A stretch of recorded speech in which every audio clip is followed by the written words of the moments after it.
Okay, real talk. You've been staring at a blank email to a stranger for 4 minutes, and dear sir, madam feels wrong, but nothing else feels right. We've all been there. Here's the trick. There are 5 openings that cover almost every situation, and we're walking through all of them today. I'm Tom. And I'm Lexi. Welcome to Say It in English, the podcast where we teach real business English through real conversations. No textbook robots here. And today's episode is called Stop Writing Dear Sir/Madam, 5 Modern Email Openings That Actually Work.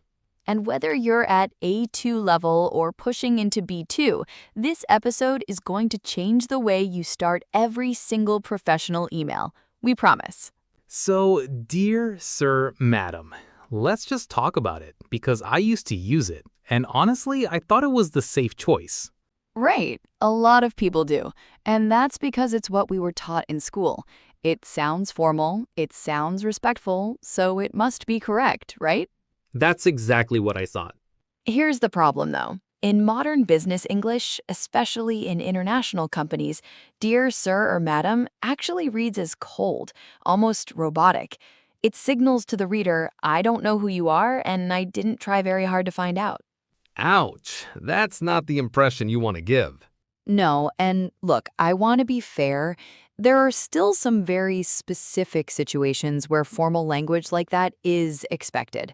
A legal letter, for example.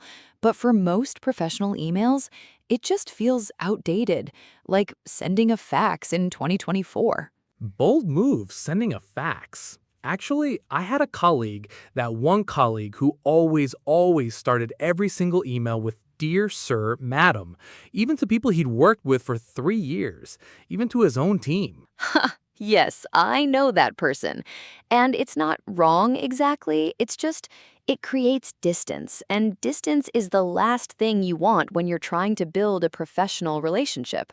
Exactly. So let's do a quick side-by-side. I'll read the old version, and Lexi, you give me the modern version right after. Let's do it. Okay, old version. Subject line, inquiry.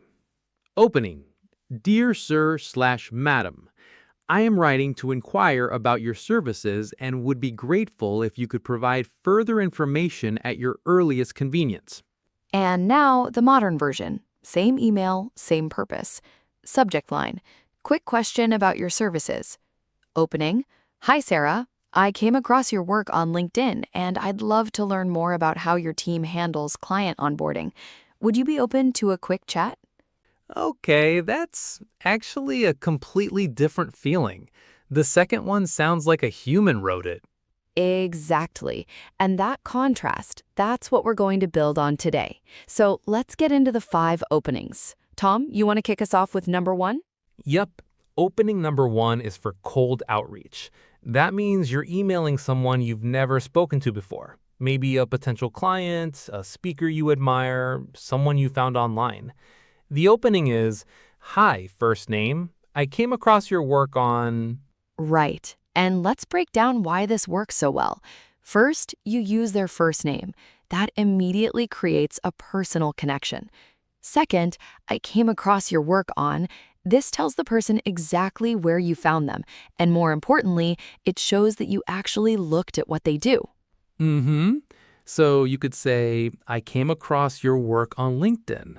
Or I came across your article on the company blog. Or even, I came across your talk on YouTube. Exactly. Any of those work. And came across, let's just pause on that phrase for a second for our listeners. Came across means you found something, usually unexpectedly or while looking around. It's a very natural, casual phrase in business English. Not too formal, not too casual. Perfect for this context. Hi, Maria. I came across your work on LinkedIn, and I really enjoyed your post about remote team communication. I think we might be working on similar challenges. Perfect example. And notice you're not asking for anything in that first line. You're just opening a door. In real emails, that's what gets a reply. People don't respond to demands. They respond to genuine interest. Okay, opening number 2. This one is for a follow-up email. So you already sent an email last week, maybe the person didn't reply, and now you need to write again without being annoying about it. The opening is, "Hi, first name, circling back on my note from last week." Mm-hmm. And circling back, that's a really important phrase to learn. It's a very common business English expression. It means you're coming back to something you discussed or sent before. You're not repeating yourself, you're following up gently. And it's way less aggressive than writing, "I sent you an email last week and haven't heard back," which I've seen people write. It's a lot.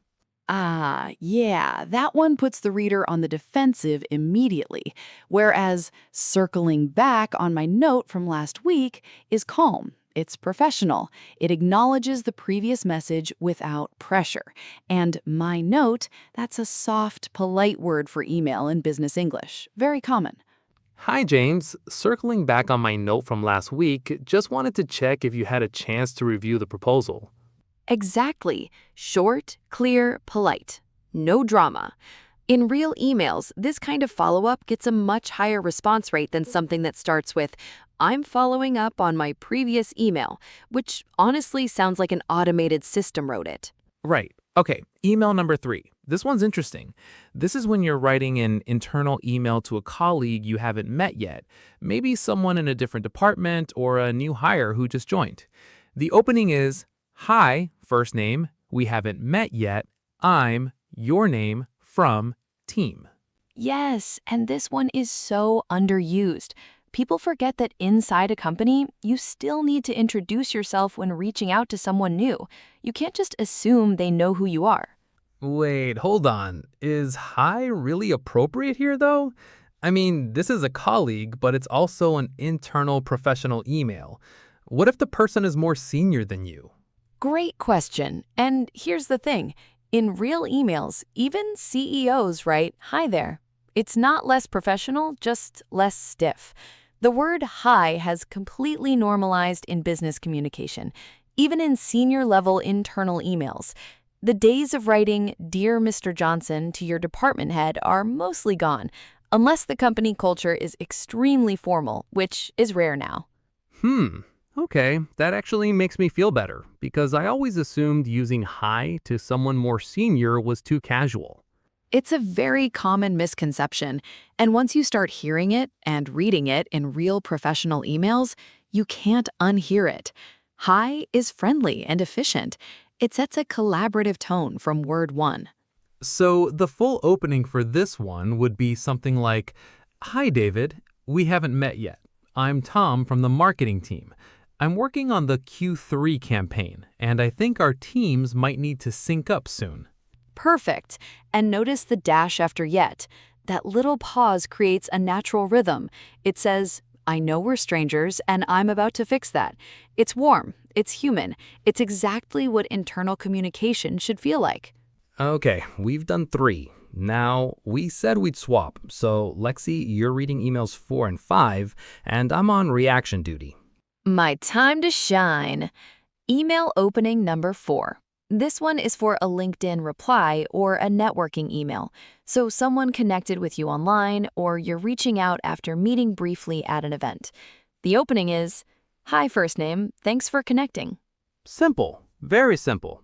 I like it. Right? It's simple because the context does the work. If someone just connected with you on LinkedIn, they already know why you're writing. So you don't need to over-explain.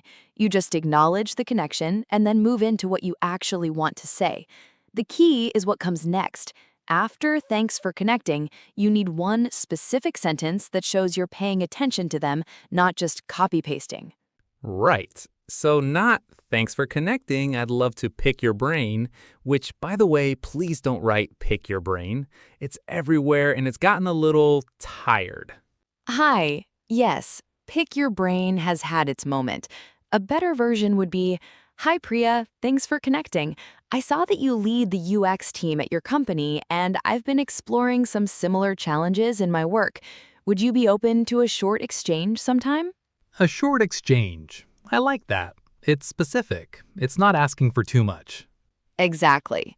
In networking, people say yes to small things. So ask for a small thing and make it easy to say yes. Noted. Okay. Number 5. This is the last one. Go for it. Okay, so email opening number 5 is for a formal application or any situation where you genuinely do not know who will read your email. A job application sent to a company inbox, for example, or a general inquiry to a department. The opening is simply, "Hello, hiring team," or department name. Ah, interesting. So you're still not writing Dear Sir, Madam, but you're also not using a first name because you don't have one. Exactly. And this is the elegant solution. Instead of a generic "Dear Sir" or "Madam," you address the team or department specifically. "Hello, hiring team." "Hello, customer success team." "Hello, editorial department." It still sounds professional and respectful, but it shows awareness. You know there are real people reading this, not just a sir or a madam. And hello, not hi here. Good catch.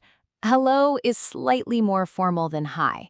So when you're writing to a group or to an unknown recipient in a formal context, like a job application, hello is the safer, more polished choice. Think of it as the step between hi and dear.